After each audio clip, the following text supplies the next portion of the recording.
I'm responsible for the global CRM business for Sage, based out of Dublin in Ireland.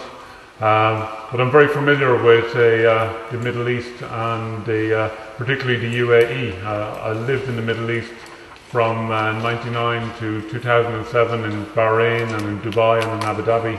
And I was the Middle East North Africa manager for EDS here and the Chief Operating Officer for Intizat Data Systems in Abu Dhabi, which is a joint venture between EDS and the Abu Dhabi government. So it's good to be back in the region.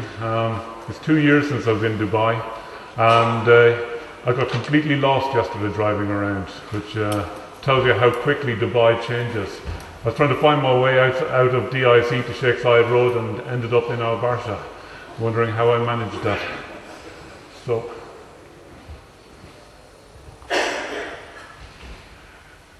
a number of people today talked about the new reality, and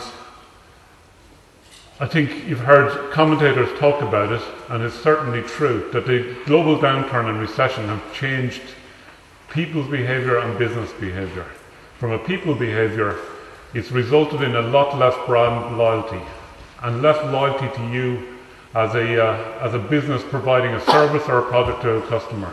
So people will move quickly and easily from your business with the right incentive. And a study from Accenture showed that 9 out of 10 people will move their business for the right incentive. So your customers are not customers for life. And it was being mentioned a few times today about the importance of retention. And acquisition of new customers and retention of your existing customers has to be a central pillar for your strategy to come out of this downturn. And again, just to throw another statistic at you, a 5% increase in retention of customers has been shown to increase your lifetime value of your customers by 35%, your average lifetime value. So yes, CRM is about acquiring new customers, but it's also about retaining your existing customers and delivering outstanding service to them. And in order to be successful coming out of this downturn and to accelerate out of the downturn, it needs to be built on a set of pillars. So very strong sales management. Do you know your pipeline? Do you know your average lead time to closing a sale? Do you have the ability to cross-sell and upsell and identify those opportunities? If your lead salesperson left your business tomorrow, do you know what his pipeline is, who his contacts are, and how can you pick up his pipeline and deliver that? In marketing, one of the first budgets that got cut through the recession was your marketing budget. It's an easy target. Kill the marketing budget. So people are spending a lot less on marketing. But do you know the return you're getting from that marketing spend? So when you run a campaign, have you the ability to track that campaign to a lead and ultimately to a sale, and therefore figure out whether you actually made money by running that campaign? From a customer service point of view, we talked about the importance of retention. So are your customers, or is your customer experience of your business dependent on who they get through to on the phone or who's answering their email? Or do you have a systematic, strong, repeatable workflow that allows you to manage your customers in a predictable way and do that and measure to a service level agreement, and to be able to communicate back how you've done against that service level agreement and put programs in place to improve the service level agreement and to ensure that you're delivering the optimum service. And all of that comes together and we have a lot of finance people in the house, it comes back to accurate business planning. So if you understand your pipeline and you understand your return on investments on things like marketing, and you understand what your customer retention looks like, then you can plan for your business accurately. And you want to do all of that in the most efficient and productive way possible.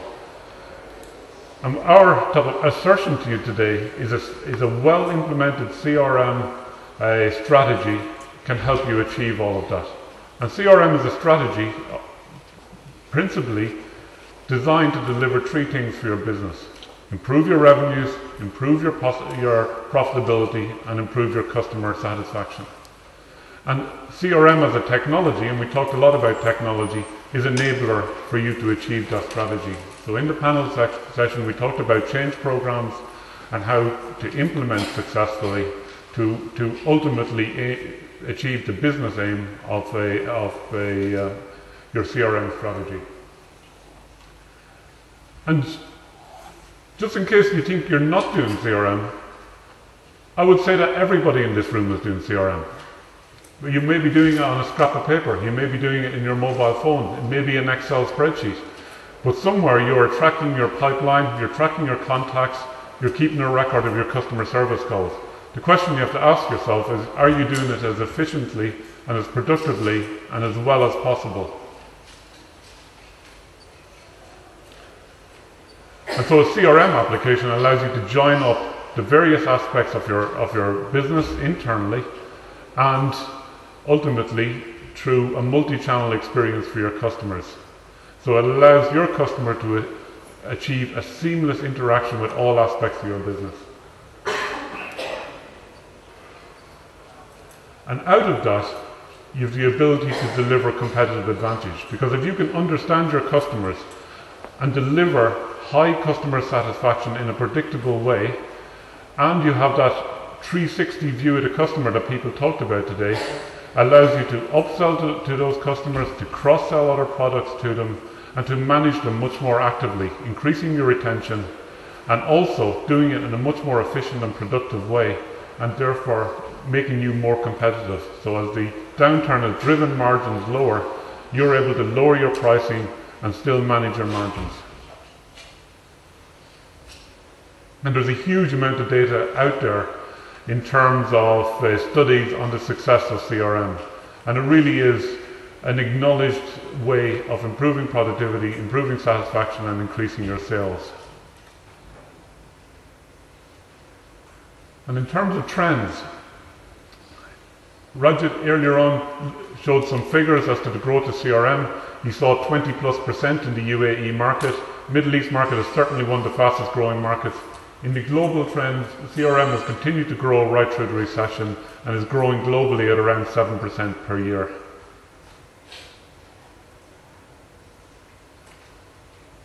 And in terms of market trends, integration is critical. So the ability to integrate your front office and back office is very important to the success. So your salesperson on the road can figure out, before he goes into a customer visit, what is the status of that customer's orders, what is the status of outstanding invoices, are they on an overdue list.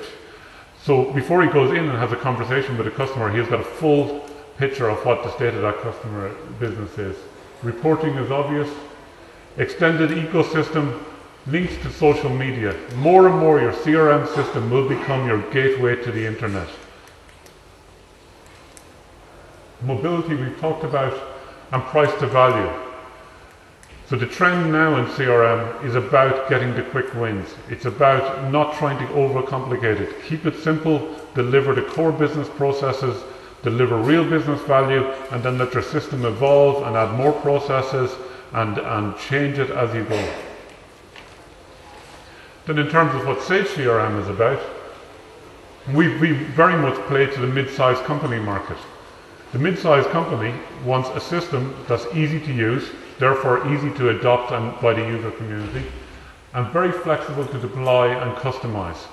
So in Sage CRM we have a huge amount of codeless customization. So you don't need a programmer to add some fields to your customer table. All of that can be done automatically by a system admin with no lines of code, because that's what's really important to the success of CRM in a mid-sized application. And all of that helps you to return and get a return on your investment as quickly as possible. In terms of our global install base, we've got over 8,500 customers and over 100,000 users, and we're implemented in over 40 countries throughout the world. We're adding 1,200 to 1,500 new customers a year, and we're followed by Gartner, Oldham and Forrester, and recognised as one of the leading CRM solutions in the world. And we've got obviously thousands of customers, Bharat's Group, Al Raftamani, Aramax in this region. If you're booking a golf course in South Africa, you're probably doing it through a Sage CRM solution. If you're dealing with Mutual of America, they're big customers of ours. Parcelforce in the UK. which is part of the Royal Mail Group, multiple government entities, so we're across multiple industries, across multiple geographies. And in 2010, on the left-hand side, you can see that's our iPhone application that we delivered with the product. This is our dashboard in the middle, and we launched our version 7 of the product. And next year, later this year, we'll have our cloud-ready deployment. So a lot of talk about cloud earlier on. If you want to take your on-premise Sage CRM into the cloud, you'll be able to do that from November. We've got version 7.1 coming out next year. We'll do an Android mobile app, and going forward from there, more features every year. So in conclusion, I think it's clear from the conference today that CRM is a vibrant market, that CRM has become a critical business system for a lot of businesses, just as important as your ERP system, and that Sage CRM can help you to achieve rapid return on your investment in CRM. So thank you for your time, and I'll hand back to Malcolm.